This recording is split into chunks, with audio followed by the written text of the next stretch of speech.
You think you know your own children, but what happens when the ones you've loved and raised decide to betray you for money? This was my reality. Hey there, welcome to today's story. What's going on in your life right now?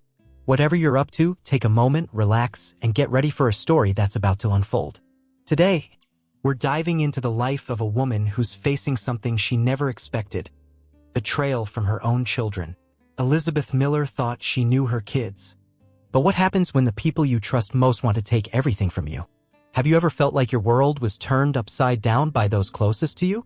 Stick with me until the end to see how Elizabeth fights back and what she does to reclaim everything she's worked for. And if you enjoy this journey, don't forget to hit subscribe. It helps me keep bringing more stories just like this to you. Thanks so much for being here.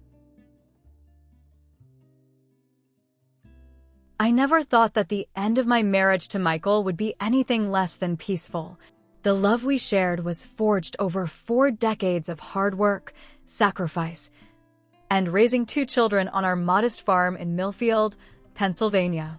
We turned the once-neglected orchards into a respected organic farm. But just a few weeks ago, my world shattered as I laid my husband to rest, not knowing that the real battle had yet to begin. Michael's death came swiftly. The diagnosis was terminal, and we had only a year and a half to prepare. He wasn't the kind of man to burden his children with bad news, so we kept the diagnosis quiet, just between us.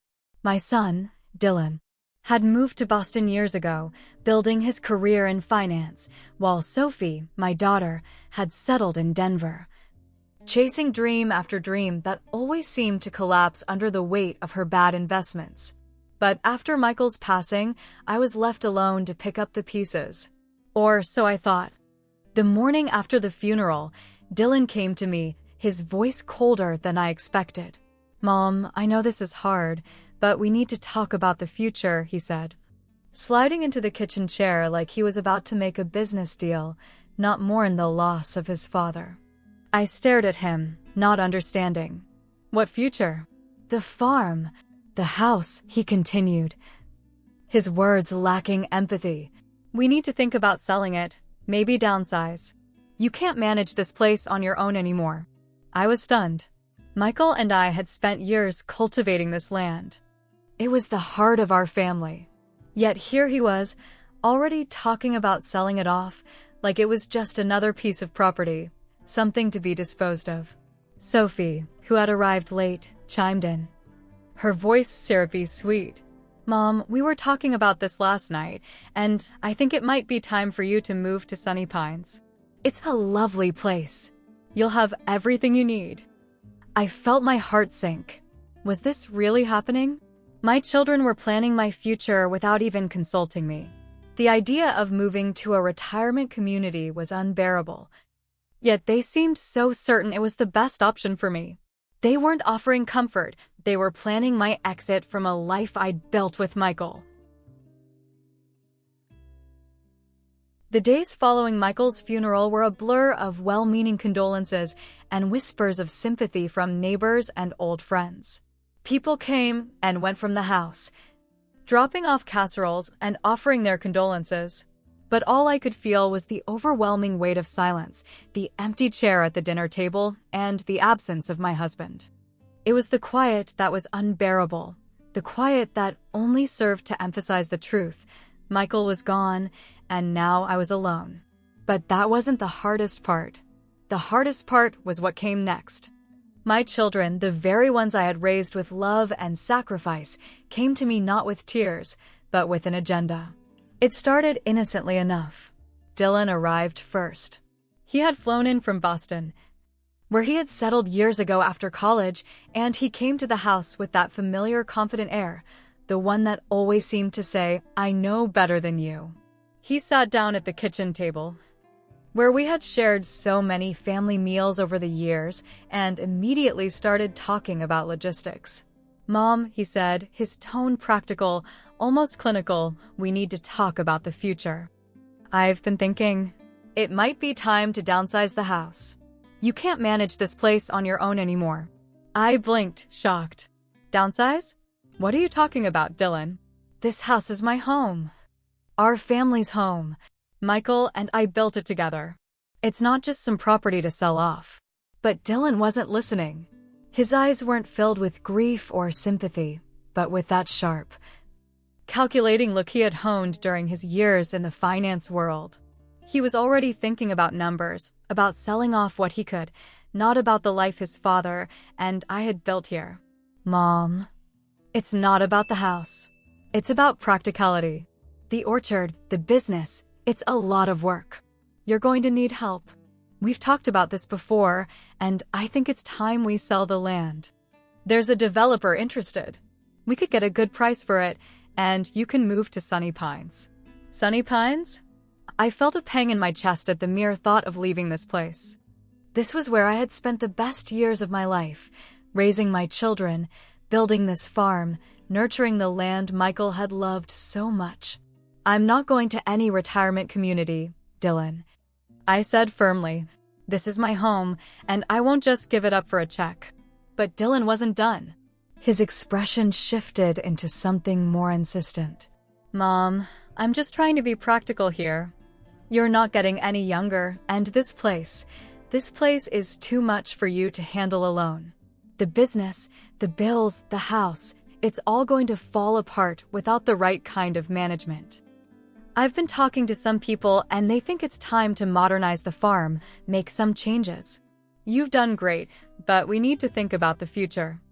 I felt a lump rise in my throat. This wasn't about the future. This was about Dylan wanting to take control, wanting to sell everything and turn a profit. It didn't matter to him that this farm represented years of hard work, of sweat and tears, of making sure our organic apples were the best in the state. All he saw was a piece of property that could be turned into cash. At that moment, the door opened, and Sophie walked in, suitcase in hand.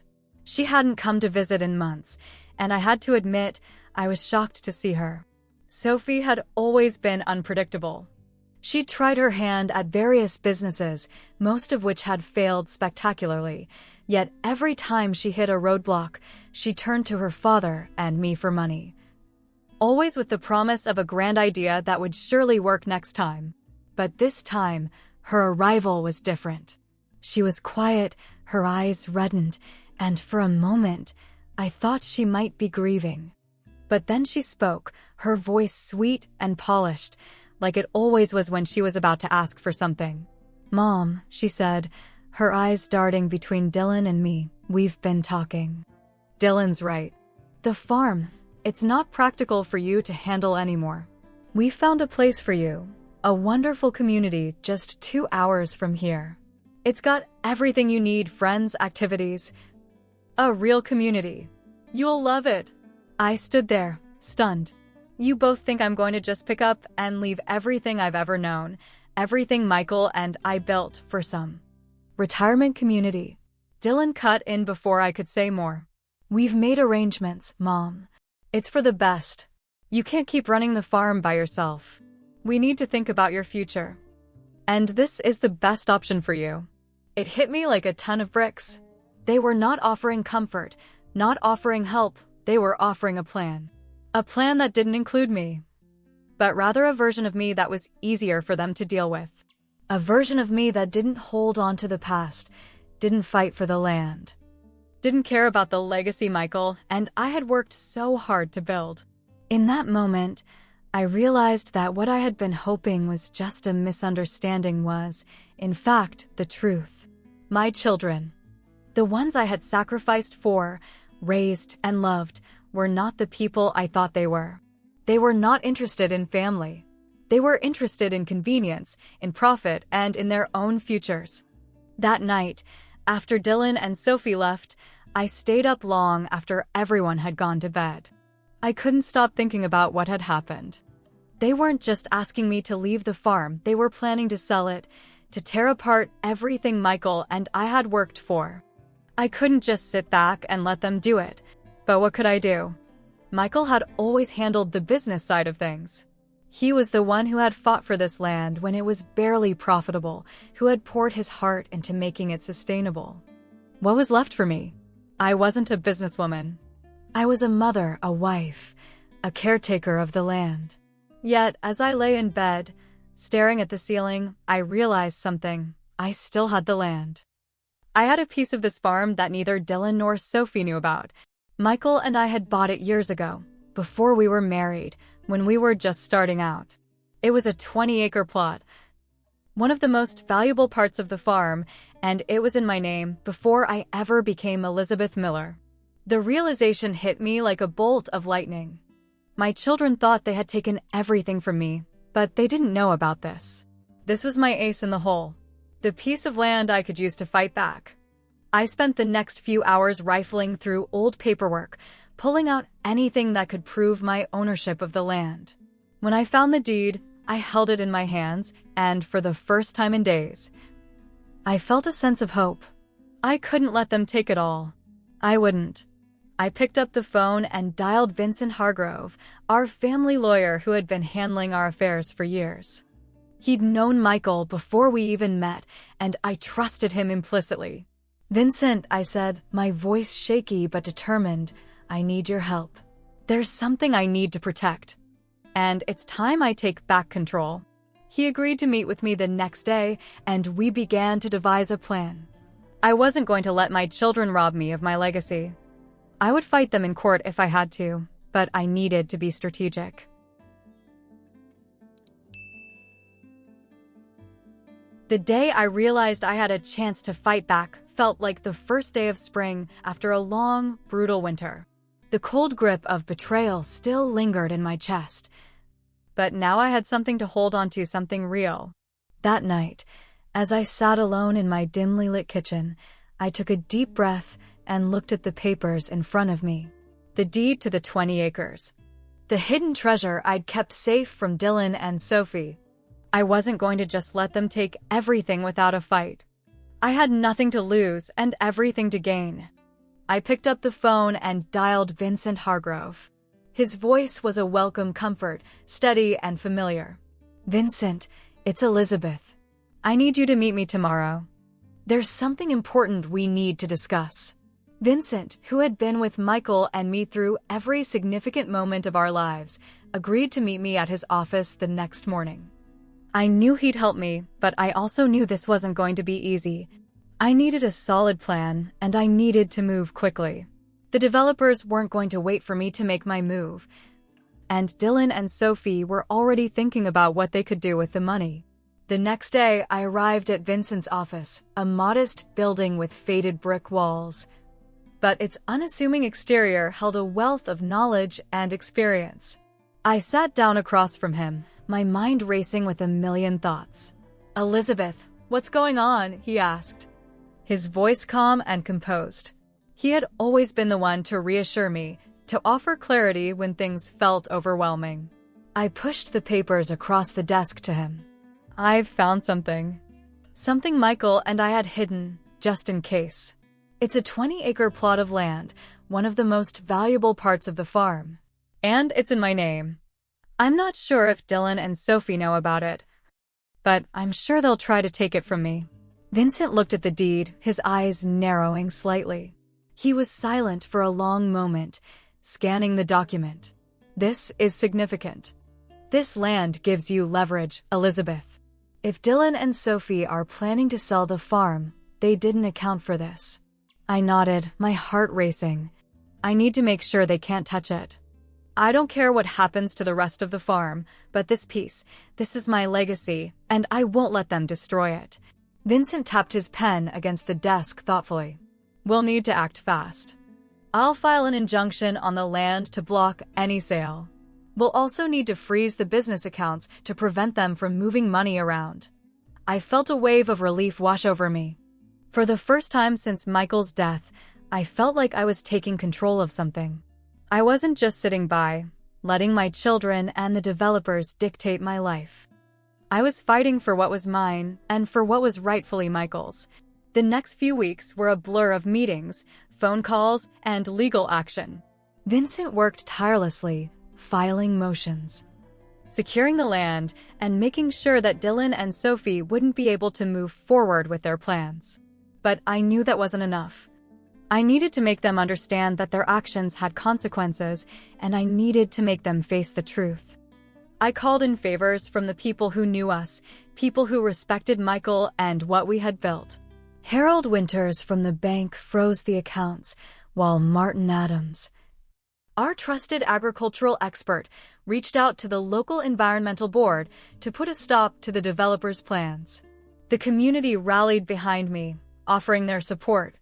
It was a humbling experience, one that reminded me of how deeply rooted we were in Millfield.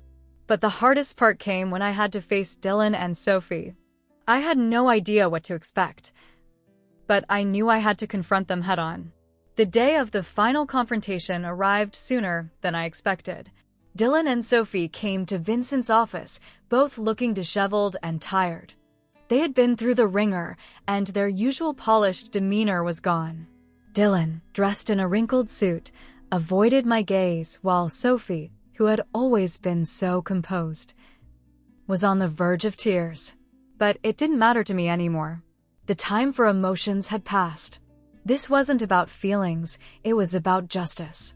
I sat across from them, feeling an unsettling calm wash over me. I had already made my decision. There would be no negotiation. I wasn't about to let them manipulate me any longer. "Sit down," I said firmly, my voice steady. They both sat, and Vincent slid the papers across the table. "This is the agreement we're offering," he said, his tone professional but carrying an edge. "Elizabeth has agreed not to pursue criminal charges for the fraudulent will, elder abuse, and theft, but in exchange, you both need to sign these papers. You will renounce all claims to the family farm and the house." Dylan glanced at the papers, his face going pale as he realized the full extent of what I was asking. "You can't be serious," he said, his voice tight with disbelief. "Oh, I'm very serious," I replied, my voice cold and final. "You've already made your choices, Dylan. You've chosen to betray me. To betray everything Michael and I built. Now you need to live with the consequences." Sophie, who had been silent up until this point, burst into tears. "Mom, please, this wasn't what we wanted. We just..." I raised my hand, silencing her. "No, this isn't a negotiation. I've given you a chance to do the right thing. You've chosen greed over family, and now you'll pay the price." Dylan slammed his fist on the table, his frustration boiling over. "You don't understand, do you? We had to sell the land, Mom. We had debts. We needed the money. You needed the money." I corrected him sharply. "But you never considered the legacy Michael and I worked so hard to create. You never considered the people we helped, the community that supported us. All you saw was a quick payday." Vincent pushed the papers toward them again, his patience wearing thin. "You don't have a choice here, Dylan. Sign the papers, or we proceed with the legal actions. You don't want this to escalate any further." I watched as Dylan's hand hovered over the paper, his mind working through the consequences. Finally, he picked up the pen, his signature shaky but definitive. Sophie, still sobbing, followed suit, her handwriting barely legible. When they had both signed, I stood up, my heart a mixture of cold satisfaction and quiet grief. "This is done. You've lost your chance to make things right, but at least you've signed away everything you tried to steal." As they left the office, defeated, I couldn't help but feel a strange sense of closure. They were gone from my life, perhaps for good. But it wasn't the end for me. It was just the beginning. I walked back to the farm, the familiar landscape of the orchard stretching out before me, the sun sinking behind the hills. For the first time since Michael's death, I felt something I hadn't in a long time: peace. The road ahead would be difficult, but it would be mine to navigate. I would rebuild this farm, and I would build something even greater than before. I had a future to look forward to, one that didn't include my children, but one that included the land Michael and I had nurtured together. In the weeks that followed, I made plans to expand the business, hire new staff, and start new community projects. The legacy Michael and I had worked so hard to create wasn't going to disappear. It was going to grow. And in the process, I would reclaim my own strength I didn't even know I had until I was forced to fight for it. What I learned through this experience was that sometimes the hardest battles aren't against external forces, but against the people closest to you. Betrayal cuts deeper when it comes from those you've loved and sacrificed for. But in the end, it's not the betrayal that defines you, it's what you choose to do afterward. I have no idea where Dylan and Sophie are now, but I know that I'm finally free. Free from the weight of their expectations, free from their manipulation. I've chosen justice, not revenge. And maybe, just maybe, that's the most powerful thing of all. This story isn't just about betrayal and revenge. It's about reclaiming your voice, standing up for what's right, and recognizing the power you still have when you think you've lost everything. My children made their choice, and I made mine. Now, I'm rebuilding my life, one step at a time, with the love and respect of the community who supported me all along. So, what do you think? Have you ever faced betrayal from the ones you loved most? What would you do if you found yourself in Elizabeth's shoes, fighting for your legacy, your truth, and your peace? I'd love to hear your thoughts, your stories, or even your advice. Leave a comment below, share what's on your mind. And if you enjoyed this journey, don't forget to hit like and subscribe, so you won't miss the next chapter of our story. Thank you for sticking with me until the end. Your time and attention mean the world to me. See you in the next story.